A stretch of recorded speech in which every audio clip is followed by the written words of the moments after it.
আর যদি এর পরিবর্তনের সুযোগ এখন 5ই আগস্টের পরে ইসলামের পক্ষে যেভাবে তৈরি হয়েছে, 53 বছর ইতিহাসে এত সুন্দর ইসলামের পক্ষে পরিবেশ তৈরি হয় নাই। আমি তোমাদের সামনে যে আয়াত শরীফ তেলাওয়াত করেছি, আল্লাহ বলেছেন জিহাদ করো করার মতো।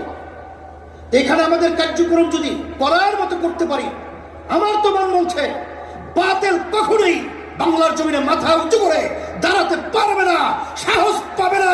ওরা বাংলার জমিনের মধ্যে সেই মাথা নিচু করেই থাকতে হবে ইনশাআল্লাহ তোমাদের তৎপরতায়।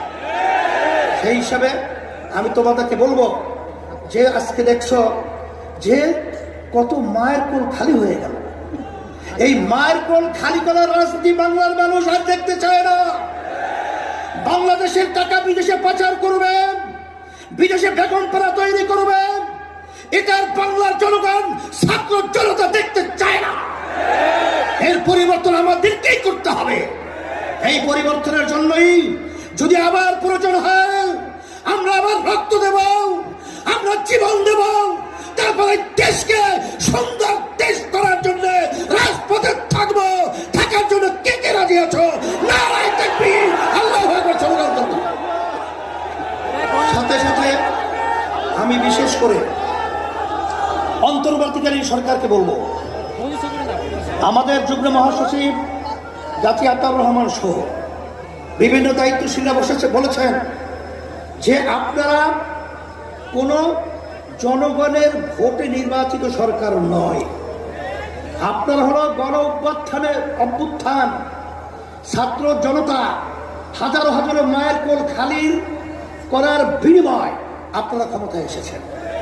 কিন্তু আপনাদের কার্যক্রমগুলো আমরা অনেকাংশে প্রশ্নবিদ্ধ। এটা আমাদের দুঃখ হয়। আপনাদের দুর্বলতা কোথায়? কে কি বলবে তা জানি না।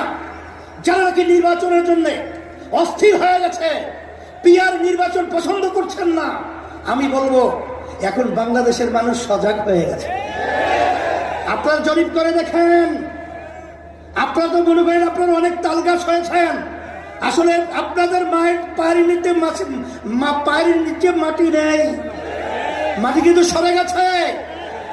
এখন এই বাংলাদেশের মধ্যে আর এই চাঁদাবাজদেরকে, এই যারা নাকি জায়গা দখলকারীদেরকে, খুনিদেরকে, গুমিদেরকে বাংলাদেশের মানুষ দেখতে চায় না। পরিবর্তন করতে হবে। সুন্দর পরিবেশ তৈরির জন্য আমাদেরকে কাজ করতে হবে। এই জন্যে আমি বিশেষ করে বলবো, যারা নাকি হাজার হাজার মায়ের কোল খালি করেছে তাদেরকে আবার নির্বাচনের জন্য আহ্বান